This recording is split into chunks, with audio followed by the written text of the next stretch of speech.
नमस्ते। आप सभी का स्वागत करता हूं योग दर्शन की व्याख्यान माला के इस कार्यक्रम में। आज हम चर्चा करेंगे विभूतिपाद के 11वें सूत्र की और इसमें हम चित्त के समाधि परिणाम की बात करेंगे। बहुत सारे लोगों का पूछना था कि चित्त का समाधि परिणाम क्या है, जैसे एकाग्रता परिणाम है। बहुत सारे परिणामों की यहाँ चर्चा की जाएगी। तो जैसा कि नाम से विदित है समाधि परिणाम, यानी कि समाधि चित्त की कब लगती है, इसकी बात करते हुए चित्त के समाधि परिणाम के सूत्र में महर्षि पतंजलि क्या कहते हैं जानने का प्रयास करते हैं। सर्वार्थता एकाग्रता क्षय उदयो चतस्य समाधि परिणाम है। ये सूत्र कहा है सर्वार्थता एकाग्रता क्षय उदयो चतस्य समाधि परिणाम है।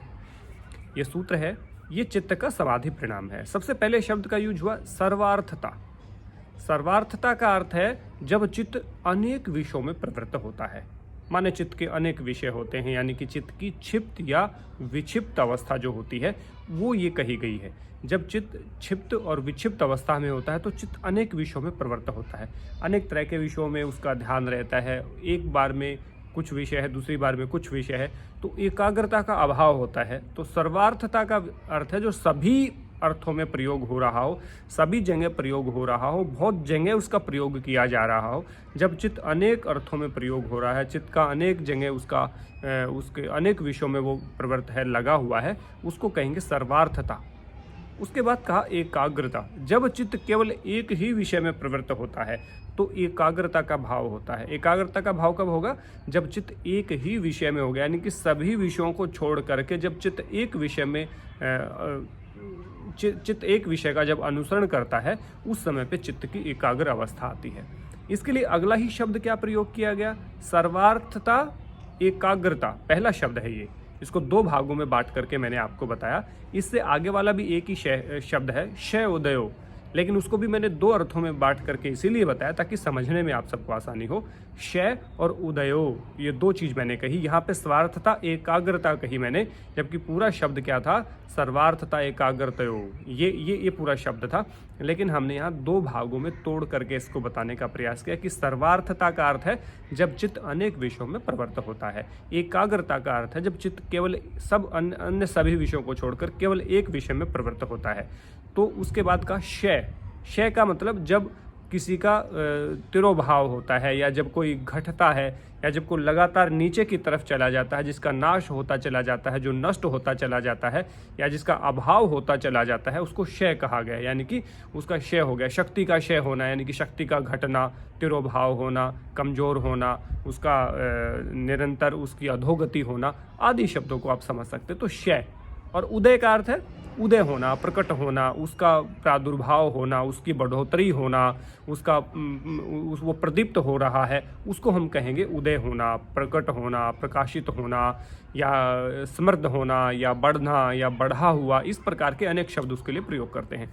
तो पहला जो स्वार्थता जो शब्द था उसके लिए क्षय का प्रयोग किया गया है। जब चित्त अनेक विषयों में प्रवृत्त रहता है, उस स्थिति का जब नाश होने लगता है, वो स्थिति नष्ट होने लगती है, या उसका तिरोभाव होने लगता है, या वो लगातार जब घटने लगती है, तब एकाग्रता उदयो, एकाग्रता का उदय होता है। यानी कि जब एक ही विषय में प्रवृत्त रहने का जो चित्त का स्वभाव है, उसका उदय हो रहा है, वो बढ़ रहा है, वो धीरे धीरे समर्थ हो रहा है, वो अपने आप को मजबूत कर रहा है, वो अपने आप को उसमें पारंगत करने का प्रयास कर रहा है। तो जब चित्त के सर्वार्थता, यानी कि अनेक विषयों में प्रवृत्त होने वाले भाव का नाश होता है, नष्ट होता है, वो लगातार घटता रहता है, और एकाग्रता का जो भाव है वो लगातार बढ़ता रहता है, उदय होता रहता है, उसका प्रकटीकरण होता रहता है, उसका प्रादुर्भाव हो रहा है, उसका उदय हो रहा है, तब क्या होता है? इस स्थिति को, इस कंडीशन को, इस अवस्था को चित्तस्य समाधि परिणाम है।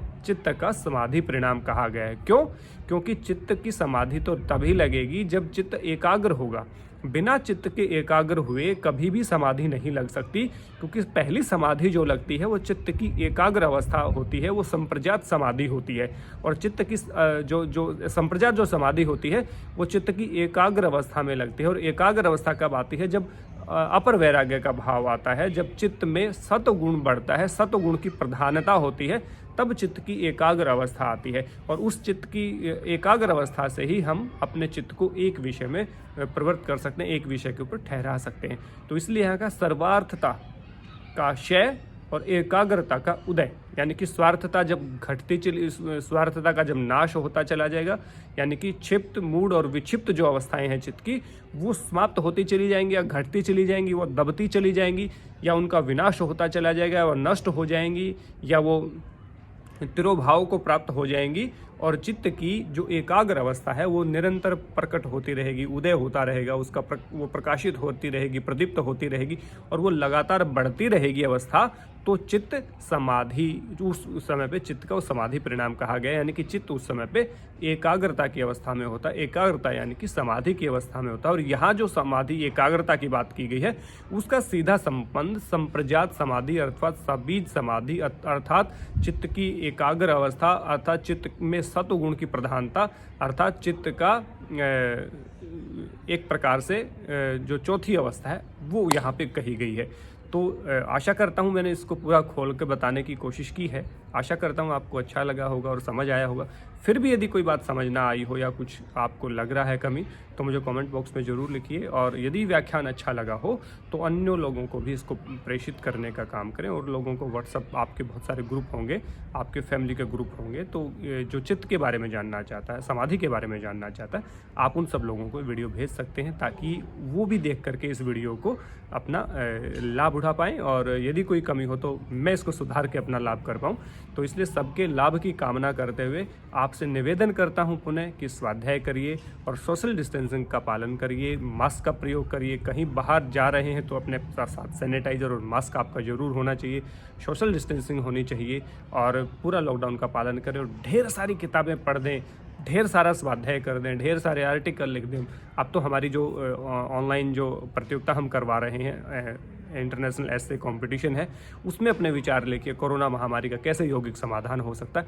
आपके पास बहुत ऑप्शन है। इस जो पेंडेमिक का जो आपका लॉकडाउन है, इसका दूसरी तरह से लाभ उठाइए। इस समय को यूटिलाइज करिए, इस समय पे बहुत सारा अभ्यास करिए, सूर्य नमस्कार करिए, आसन करिए, प्राणायाम करिए, प्राणायाम को समझने का प्रयास कीजिए, मेडिटेशन करिए, षटकर्म का अभ्यास करिए, योग निद्रा का अभ्यास करिए, खूब सोएं, खूब पढ़ें, खूब लिखें, खूब सारी चीज़ें करें और क्रिएटिव रहें और अपना और अपने लोगों का ख्याल रखें। इसी आशा और विश्वास के साथ, और स्वाध्याय आप करके सोएंगे इस विश्वास के साथ, क्योंकि स्वाध्याय ही आपके ज्ञान को बढ़ाता है। और जब स्वाध्याय बढ़ता है तो आपके ज्ञान का जो है प्रकाश होता है, उदय होता है, उसका प्रकटीकरण होता है, उसका विकास होता है, वो समृद्ध होता है, वो सामर्थ्यवान बनते हो आप। तो सामर्थ्यवान बनने के लिए स्वाध्याय अवश्य करें। इसी आशा और विश्वास के साथ आप सबसे विदा लेता हूं। जल्द ही 12वें सूत्र को लेकर के वीडियो लेकर के आपके सामने प्रस्तुत होऊंगा। तब तक के लिए आप सबका बहुत बहुत धन्यवाद। जय हिंद, जय भारत, नमस्ते।